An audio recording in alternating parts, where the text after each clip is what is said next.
소원을 이루는 마력, 이투. 갖고 싶은 것, 벗어나고 싶은 것, 해결하고 싶은 것, 간절히 바라는 바를 이루어주는 위대한 신의 원리. 오늘은 생각의 창조력 이 부분을 읽어드리겠습니다. 생각의 창조력. 생각을 택하고 감정의 흐름을 풀어주고 어떤 것을 강화시킬지 선택함으로써 다른 사람에게 미칠 영향과 경험의 성격을 결정할 수 있다. 테니스 공을 공중에 던지면 누구나 다시 떨어질 것이라고 생각한다. 물론 공은 옆집 화분에 떨어질 수도 있고 슈퍼마켓 지붕에 떨어질 수도 있다. 이 경우 되찾으려면 사다리가 있어야 하겠지만 어쨌든 공이 떨어진다는 사실만은 틀림없다. 의도는 테니스 공과 같다. 그대로 돌아온다. 뉴턴의 유명한 운동 법칙 중 제3법칙을 기억하는가? 모든 작용에는 크기가 같고 방향이 반대인 반작용이 있다. 베푼 것, 기도한 것은 같은 크기로 돌아온다. 두려운 생각을 보내면 두려워할 만한 일들이 돌아온다. 거짓말을 하면 거짓말을 듣게 된다. 남을 비판하면 당신도 역시 비판받는다. 그러나 사랑을 주면 크고 자비로운 사랑을 돌려받는다. 축복을 하면 당신 역시 축복을 받는다. 정말로 무엇을 기도해야 할지 알고 싶다면 당신의 삶을 돌아보라. 가장 깊은 내면에 존재하는 생각, 마음에 있는 진정한 욕구, 당신 이외에는 아무도 알 수 없는 기도를 보게 될 것이다. 가까운 친구 중에 거미를 무서워하는 친구가 있었다. 그녀는 어느 날 아침 화장대 서랍에 손을 넣다가 립스틱 대신 커다란 거미를 잡게 되지 않을까 늘 걱정했다. 이런 터무니없는 생각을 몇 달 동안 매일 아침 했다. 어떻게 되었을까? 당신이 생각하는 대로다. 그 친구는 결국 화장대 서랍에 손을 넣었다가 커다랗고 통통하고 털이 많은 늑대 거미를 움켜잡았다. 생각에는 창조력이 있다. 의식하든 의식하지 못하든 마음에 담은 생각은 살면서 보는 것을 만들어낸다. 모든 생각은 나름대로의 진동을 갖는다. 생각은 정도와 강도의 깊이에 따라 부메랑처럼 되돌아온다. 생각은 끈기와 강도와 힘에 비례해 생활 속에 나타난다. 마음이 작동하는 법. 나의 내면은 만원이다. 우리의 마음속은 여러 자아의 다툼이 끊이지 않아 늘 분주하다. 이런 흩어진 의도는 가동할 수 있는 온갖 종류의 역동성을 규정한다. 새 집을 구해야겠다는 의도를 갖고 있다고 해보자. 당신은 그 의도를 가동하는 것과 동시에 무의식적으로 그와 똑같이 강력한 두려움을 보낸다. 더 늘어난 할부 금융 자금에 대한 두려움 같은 건 말이다. 이자율이 마음에 걸리고 현재 살고 있는 집의 기한이 다 된 흰개미 방제 계약서도 걱정이다. 이 두 가지는 좀 더 무의식적인 의도를 보낸다. 두려움에 대한 무의식적인 의도가 새 집을 구하려는 의식적인 의도보다 강하다면 글쎄 어느 쪽이 이길까? 방향이 반대인 의도의 역동성은 혼란과 의심을 낳는다. 새로운 인식과 욕구를 향해 마음을 여는 동시에 두려움과 근심을 생각한다면 결국 싸움을 불러들이는 셈이다. 싸움이 계속되면 의도한 것이 과연 효과가 있을지 의심하게 된다. 아니면 당신에게는 효과가 없을 것이라고 지레 겁을 먹고 만다. 결국 풀이 주고 인생과 환경이 당신보다 더 강력하다고 믿게 된다. 그러나 그렇지 않다. 절대 그렇지 않다. 대립하고 갈등하는 양쪽 의도가 가능성의 장에서 소란을 피우는 것일 뿐이다. 생각은 대단히 강한 힘을 갖고 있다. 그러나 가능성의 장은 간청에만 응답하지 않는다. 다시 한번 반복하지만 가능성의 장은 의식적이든 무의식적이든 그것을 놓고 싸우는 양쪽의 모든 생각에 응답한다. 여기 가장 흔한 싸움 4가지가 있다. 1. 쳇바퀴. 우리 인간은 습관적인 유형에 빠지는 고질적인 경향을 갖고 있다. 사람들은 보통 하루에 6만 가지 생각을 한다고 앞에서 말했다. 그중 10,000가지를 제외한 나머지 전부는 어제 했던 것과 완벽하게 같은 생각이다. 과학자들은 6만 가지 생각 중 98%는 전날 생각의 반복이라고 말한다. 우리 옆집은 마당이 보이지 않는 울타리를 설치해 놓았다. 보이지는 않지만 그 집에 귀여운 폭스 테리어가 울타리 밖으로 발을 내밀면 충격을 받아 고통스러운 비명을 지른다. 우리 모두는 그 작은 강아지처럼 보이지 않는 울타리에 갇혀 있다. 우리는 새로운 아이디어를 짜내고 인생의 커다란 미스터리를 밝히는데 생각을 쓰지 않고 대수롭지 않고 아무 의미 없는 일에 생각을 낭비한다. 여성 잡지들의 표지를 보라. 허리살을 빼세요. 휴가 기간에 멋진 몸매를 위한 최종 전략. 퀴즈. 남편이 정말로 당신을 사랑하나요? 좀 더 좋은 것을 생각할 수는 없는가? 월간 여성지 레이디스 홈 저널의 700만 독자가 이런 것 말고 아주 그럴듯한 것, 가령 내 영혼을 위해 무엇을 할 수 있을까? 또는 어떻게 해야 세상에 사랑이 넘치게 될까? 같은 생각을 한다면 우리가 두려워하는 큰 문제들은 1년 안에 해결될 것이다. 700만 독자가 이런 문제에 집중한다면 누구도 막을 수 없는 힘이 될 것이다. 2. 광고 카피. 미국의 광고주들은 그들의 제품을 사지 않으면 인생의 실패자가 될 수밖에 없다는 사실을 소비자들에게 각인시키는데 연간 4천억 달러 이상을 쓴다. 이런 터무니없는 광고가 노리는 것은 단 한 가지다. 지금 가지고 있는 것과 지금의 모습에 만족을 느끼지 못하게 만드는 것이다. 보통 미국인들은 하루에 1,500개에서 3,000개 정도의 광고를 본다. TV를 보지 않아도 끊임없이 소비하라는 성화에 시달린다. ATM 모니터에서부터 드라이클리닝 포장지나 슈퍼마켓에 과일에 붙은 스티커에 이르기까지 모든 것에 광고가 따라붙는다. 내가 알기로 가장 위험한 광고는 새로운 약 광고다. 이런 것들은 사람들에게 아프라고 주문을 건다. 메디슨 애비뉴는 탈취제나 구강 청결제 그리고 하나 값에 2개를 주는 도미노 피자가 필요하도록 우리를 훈련시키는 놀라운 일을 해냈다. 이제 이 거리는 사람들을 아프게 훈련시키는 새로운 지평을 열었다. 베스트셀러 베거벤스의 전설의 저자 스티븐 프레스필드는 그가 다녔던 광고회사 사장으로부터 병을 만들어내라는 지시를 받았다고 실토했다. 그러면 치료제를 팔 수 있다며 말이다. 3. 다른 사람들의 머리. 대기를 날아다니는 전파처럼 다른 사람의 생각은 쉬지 않고 우리를 폭격해댄다. 당신은 무의식적으로 당신의 가족, 당신의 문화, 당신의 종교가 가진 생각을 집어든다. 꼭 그대로 실천하지 않더라도 말이다. 에디슨은 우리가 일상생활에서 사용하는 것을 포함해 수천 가지 제품을 만들어냈다. 우리는 그를 천재라고 부른다. 그러나 에디슨에게 요즘에 낙제생 없는 교육 테스트를 치르게 한다면 그는 아마도 초등학교 1학년부터 다시 다녀야 할 것이다. 에디슨은 글 읽는 법을 배운 적이 없다. 그는 일부러 그랬다고 말했다. 내가 글을 배웠더라면 다른 사람의 생각이나 베끼고 내 머릿속을 그들의 생각으로 채웠을 것이다. 고생해가며 남의 간섭을 받는 짓은 하지 않기로 했다.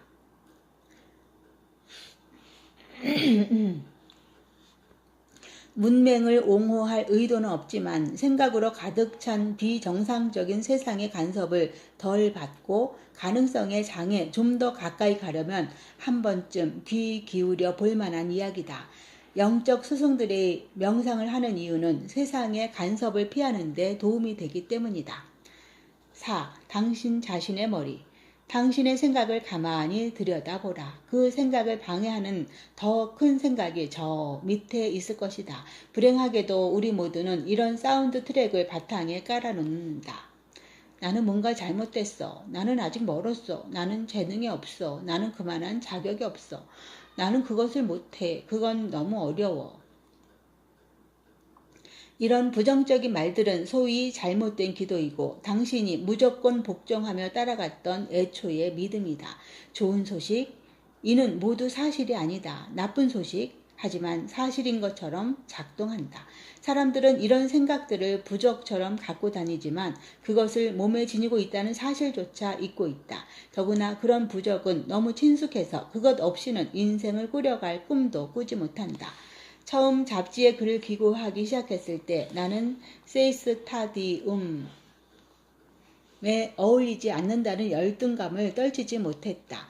중서부의 작은 마을 출신인 내가 뉴욕의 쟁쟁한 편집자들의 마음을 사로잡을 만한 능력을 갖고 있다고 생각하기는 어려웠다.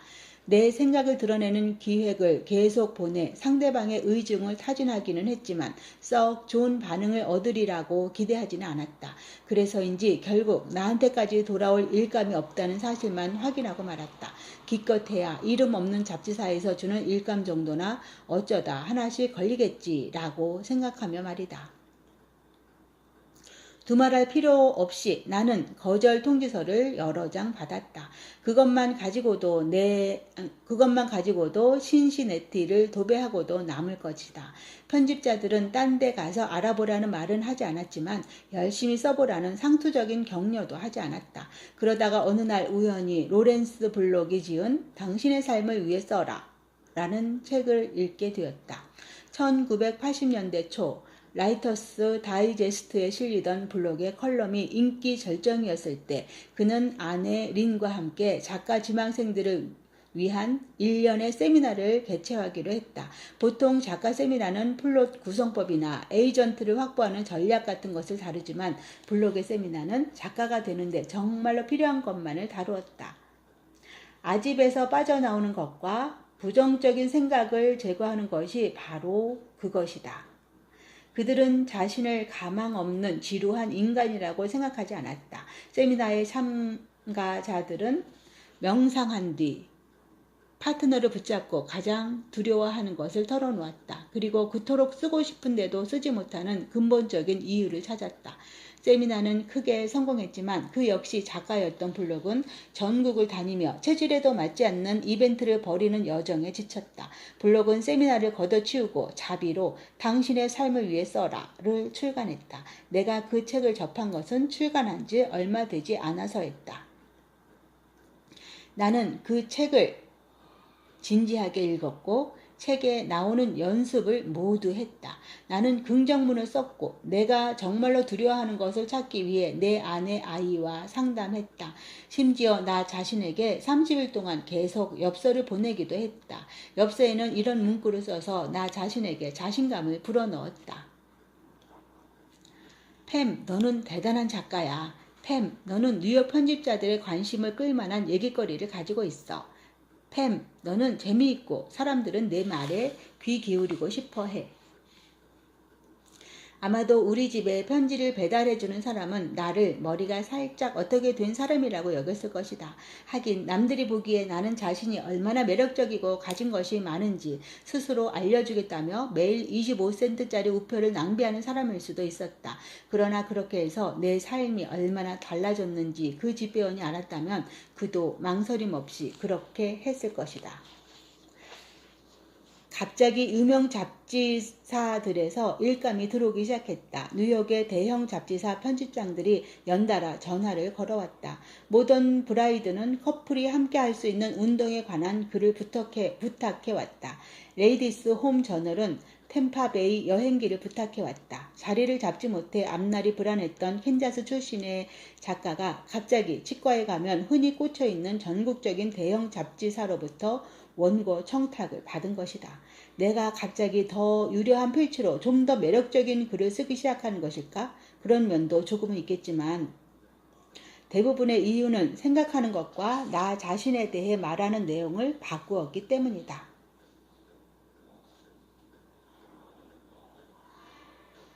나는 여러 곳을 돌며 발품을 팔아야 할 만큼 내게 일감이 많지 않다는 생각을 하지 않기로 했다. 그리고 내게는 전국적인 유명 잡지에 기고할 만한 재능이 없다는 생각도 버렸다. 입을 모아 꽥꽥거리기. 중요한 것은 중요한 것으로 간수하는 것. 그것이 중요한 것이다. 영화감독 마이클 무어는 어느 졸업식장에서 연설을 통해 이런 충고를 했다. 여자를 포기한 순간 그녀들이 가까이 온다는 사실을 남자들은 알아야 합니다. 어떤 면에서 의도도 그런 식으로 작동된다. 지금 갖고 있지 않은 것이나 기적이 간절히 필요하다고 믿는 것은 진리를 내치는 행위다. 당연히 잘못된 태도다. 대답을 찾는 사람들은 그 대답이 지금 여기에 없다고 생각한다. 사랑하겠다거나 행복하겠다거나 아니면 다른 탐나는 목적을 세우는 것은 본래의 목적에 어긋나는 행동이다. 그런 것들은 인생의 결과가 아직 의심스럽다는 것을 전제로 한다. 그러나 그렇지 않다. 기도는 신께 바치는 뇌물이 아니다. 기도는 물리적 평면의 높은 법칙을 이해해 낮은 법칙을 무력화하는 것이다. 그것이 여기에 없는 것처럼 간청하고 조르고 행동하는 것은 통일성이 아닌 이원성을 전제한다. 우리가 목표로 하는 것은 통일성이다. 의도가 이미 이루어졌다는 가정 아래 살아야 한다. 그것은 이미 왔다 간 것처럼 12마리 오리를 줄 세워 놓은 것처럼 모든 파장을 레이저 같은 통일성으로 묶은 것처럼 느껴야 한다. 레이저는 2001년 9월 12일에 미 의회처럼 작동한다. 서로 자기가 옳다며 맞서기만 하던 상의원들의 공화당이나 민주당이라는 사실도 있고 진보나 보수라는 사실도 잊었던 것을 기억하는가? 그들은 마음속으로 맹세컨대 나는 미국인이다 라고 다짐하면서 하나의 목소리로 목청 높여 신이여 미국의 축복을 불렀다. 레이저도 그런 식으로 작동한다. 빛은 다양한 유형과 크기의 파장을 갖지만 레이저는 오직 한 가지 파장을 갖기 때문에 면도날 같은 정밀도를 보장한다. 의도도 그렇게 해야 한다. 제대로 된 결과를 보고 싶다면 그렇게 해야 한다. 예수는 한순간도 나누어줄 음식이 충분하다는 사실을 의심하지 않았다. 사실 예수가 십자가에 못 박힌 데는 권력을 가진 자들이 그의 자신감이 도를 넘었다고 생각한 탓도 있다. 어떻게 감히 안진뱅이를 걷게 하고 묻는 병자를 춤추게 만들 생각을 할 수 있단 말인가? 그러나 예수는 이런 일을 할 수 있다고 생각만 한 것이 아니다. 그는 그렇게 할 수 있다는 것을 알고 있었다. 그는 자신이 누구인지 확실히 알았고 그 때문에 그의 마음은 진정한 레이저가 되었다. 그는 멈칫거리며 장님이 볼 수 있는지 또는 물이 포도주가 될 수 있는지 묻지 않았다. 예수는 하늘과 땅을 지배할 권리가 자신에게 있다는 것을 알았다. 사실 그것이 예수와 우리의 유일한 큰 차이다. 우리는 아직도 의심하고 있다. 예수가 사용했던 아람어로 요청하다 라는 말의 어원은 저 실례합니다만 이라는 뜻 이상의 의미를 갖는다. 아람어로 요청하다는 주장하다 와 요구하다 라는 말이 결합된 단어이다. 기도를 통해 달라고 하는 것은 원래 당신 것을 손에 넣는 것이다. 당신은 그럴 권리가 있고 당신의 삶을 지배할 책임이 있다. 어떻게 그렇게 확신할 수 있는가? 라고 당신은 물을 것이다. 2 더하기 2가 4라는 것을 확신하는 것과 같다. 그것이 단순하고 바꿀 수 없는 수학 법칙이기 때문에 확신한다. 2 더하기 2를 5라고 한다면 그것은 수학의 잘못이 아니다.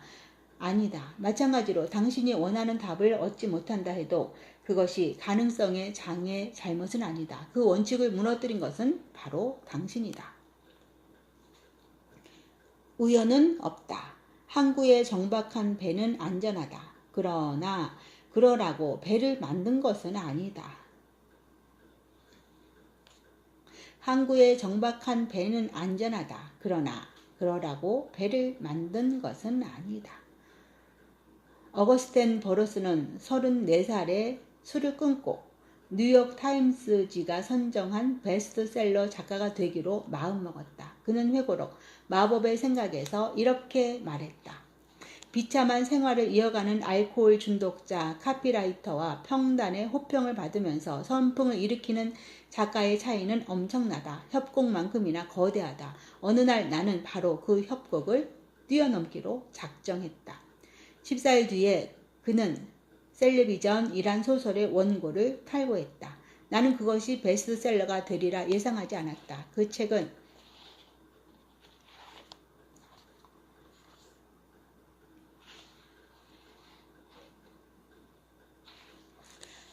스타폰북이었다. 내가 기대한 것은 그 책이 출판되리라는 것이었다. 셀레비전을 출판한 그는 이어서 어린 시절의 기억을 담은 회고록을 썼다. 나는 이 책이 뉴욕타임스 선정 베스트셀러 상위 목록에 올라야 한다고 생각하기로 했다. 12개 국어로 번역되고 영화로 제작되어야 한다고 생각했다. 그의 에이전트는 꿈을 너무 크게 갖지 말라고 충고했다. 이에 대해 어거스테는 다음과 같이 설명했다. 그의 말을 이해할 수 없는 것은 아니었다. 하지만 나는 내 책이 대단한 책이 되리라는 사실을 알고 있었다. 그 책이 특별히 잘 쓰였기 때문이 아니었다. 그 책은 베스트셀러가 되어야만 했다. 그래야 구차한 광고 일을 집어치우고 전업 작가가 될 수 있기 때문이었다. 어거스텐의 자서전 가위 들고 달리기는 뉴욕타임스 선정 베스트셀러 70주에 연속 랭크됐다. 이 작품은 15개 국어로 출판되었고 설명할 필요도 없는 스타 아네트 베닝 주연의 영화로도 만들어졌다. 어거스턴은 말했다. 운이 좋았다고? 절박한 남자의 탐욕스러운 소망이 어쩌다 채워졌다고? 천만의 우연은 없다. 기도? 누구? 나? 그건 우리 돌보다 더 커, 올리. 사람들은 종종 내게 말한다. 난 기도 같은 것은 안 해. 그런 건 시간 낭비야. 그것은 산타클로스나 이빨 요정을 믿는 것과 다를 게 없어. 내 반응은 기도를 그만두는 것은 있을 수 없는 일이다. 그만두려 해도 그만둬지지 않는다. 시인 토머스 머터는 말했다. 숨 쉬듯 기도한다. 엘 언서도 그랬다. 언서는 그것을 기도라고 부르지 않았지만 자신의 48번째 생일을 닷새 앞두고 인디애나폴리스 500 자동차 경주에 출전해 4번째로 우승하며 기도의 진정한 힘을 입증했다. 인디애나폴리스 500 자동차 경주 대회에서 3번이나 우승을 차지했지만 언서는 그해, 그러니까 정확히 1987년에 소속팀에서 아무런 통보도 없이 쫓겨났다. 22년 만에 처음으로 대기석에서 경기를 지켜봐야 하는 신세가 된 것이다. 스폰서를 비롯한 많은 사람들이 그를 용도 폐기된 선수로 취급하며 아무도 눈길을 주지 않았다. 그러나 그는 한순간도 자신이 레이스를 하기에 적합하지 않을 정도로 나이를 먹었다고 생각한 적이 없었다. 그는 자신이 여전히 이길 수 있다는 사실을 알았다. 그 기도는 아주 위력적이었다. 그를 대신해 팀에 들어간 레이서 데니 언가이스가 연습 도중 큰 부상을 입자 언서는 예비용 중고차 마치 코스위스를 타고 경주에 참가했다. 그를 제외한 어느 누구도 그에게 기대를 걸지 않았다. 그의 차는 낡아빠진 구식 모델이었다. 게다가 장내 방송에서 시동 거세요 라는 익숙한 신호가 떨어졌을 때 그는 20번째 자리에 있었다. 그러나 3번이나 우승을 차지했던 언서에게 그런 것쯤은 아무것도 아니었다. 그는 온몸의 털 하나까지 자신의 승리를 믿어 의심치 않았다. 그는 승리 이외에는 아무것도 생각하지 않았다. 그는 온몸의 털 하나까지 자신의 승리를 믿어 의심치 않았다. 그는 승리 이외에는 아무것도 생각하지 않았다. 183번째 바퀴에서 그는 앞으로 치고 나갔고 마침내 결승선을 통과해 4번째 인디애나폴리스 500 자동차 경주의 우승 타이틀을 거머쥐었다. 엘 앤서는 단 한순간도 의심하지 않았다. 그의 생각은 다름 아닌 승리를 위한 기도였다. 누구나 한 번쯤 들어본 엄마 이야기도 있다. 냉동식품을 가득 담은 슈퍼마켓 쇼핑백보다 더 무거운 것을 들어본 적 없는 그 엄마는 2톤짜리 자동차를 들어 올려 차 밑에 깔린 6살짜리 아들을 구해냈다. 그 순간 그녀의 머릿속에는 소중한 아들을 빼내야겠다는 생각밖에 없었다. 차를 들어야 해 라는 외침은 그때 그녀의 마음속에 있던 유일한 기도였다. 나중에 그녀는 어떻게 그런 터무니없는 행동을 할 생각을 하게 됐느냐는 질문을 받았다. 하지만 그녀는 자신이 한 일을 제대로 기억조차 하지 못했다. 방법. 우리는 그렇게 생각하도록 규정된 조건에 단단히 갇혀 있다. 이 실험에서는 오로지 생각의 힘만 사용해 당신의 삶 속에 어떤 것을 끌어들일 것이다. 당신은 특정한 사건이나 사물을 당신의 삶으로 끌어들이겠다는 의도를 정할 것이다. 정확한 모양과 유형을 구체적으로 생각하라. 당신에게 주어진 시간은 48시간밖에 없기 때문에 절대로 빌록시로 돌아갈 생각이 들지 않을 만한 대상을 고르는 편이 좋다. 예를 들어 BMW J3 2.8 로드스터를 갖기로 작정한다면 머릿속에서 웃기시네 집어치워 라고 말할 가능성이 크다. 그런 생각으로는 뉴올리언스로 가기 어렵다. BMW J3 2.8 로드스터를 가질 수 없어서가 아니라 사고의 틀을 바꿀 때는 걸음마부터 연습해야 하기 때문이다. 아기에게도 걷기 전에 뛰라고 할 수는 없는 법 아닌가? 자, 당신의 마음을 천천히 들여다보라. 그리고 마음속에서 떠도는 어떤 것을 골라라. 극장의 로열석 좌석표 같은 건 말이다. 아니면 사랑하는 사람으로부터 꽃을 선물 받는 것도 좋다. 내 친구 척은 이 실험을 하기에 앞서 팔자에 없는 호사를 누려보기로 마음먹었다. 한 번에 두 여자와 자겠다는 생각을 한 것이다. 아니나 다를까 48시간이 다 되어갈 무렵 그는 한 여성을 만났고 그는 그 여자와 데이트를 한다. 결국 그녀의 6살 난 딸과 한 침대에서 자게 되었다. 아이가 엄마와 떨어지지 않으려 했기 때문이다. 여기서 얻는 교훈 하나. 그래서 기도는 가능한 한 구체적으로 하는 것이 중요하다. 그리고 가능성의 장이 가진 유머 감각이 보통이 아니라는 사실 또한 잊지 말고 마음속에 새겨 넣어야 할 것이다. 오늘은 여기까지 읽겠습니다.